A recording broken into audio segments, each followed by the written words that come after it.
Hello, today's tutorial will show you how to reset a password for your house site in Hospitality Housekeeper.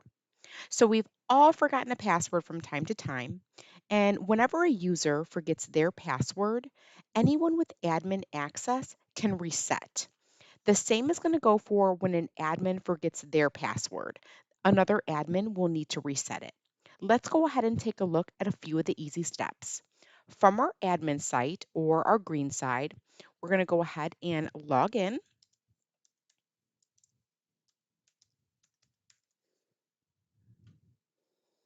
Once you log in, we always want to start with a search. So let's look up the user we're changing our password for. We've got Roger here.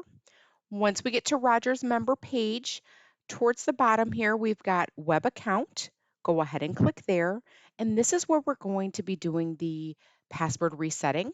I want you to take note of the username, make sure that you have that correct. Also, go ahead and check the require password change box. We'll talk a little bit about that in a few, and then hit the reset password button.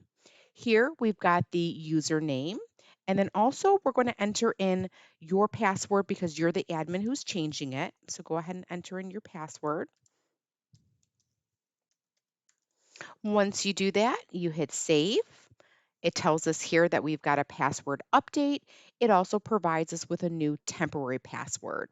For the temporary password, this is going to be used the first time that our user logs on.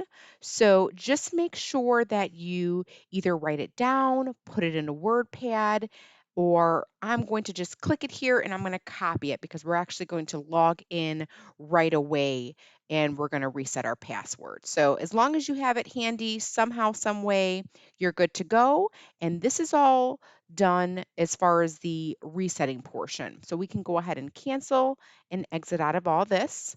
Now we're going to go to our house site. So the user is going to be logging in with their username. We're going to go ahead, I'm going to paste in our temporary password and log in. This here prompts us the first time that we're logging in. It tells us that our password's expired and go ahead and choose a new one.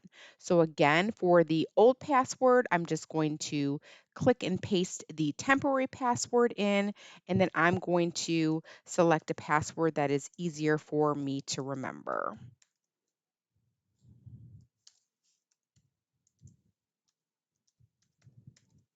And just to note, standard password changes here, we need at least 8 characters, one uppercase, lowercase, a number, as well as a symbol.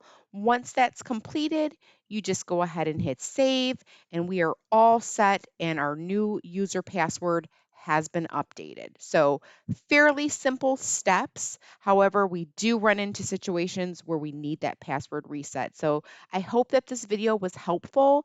If you do have any questions at all, please feel free to ask in our user forum.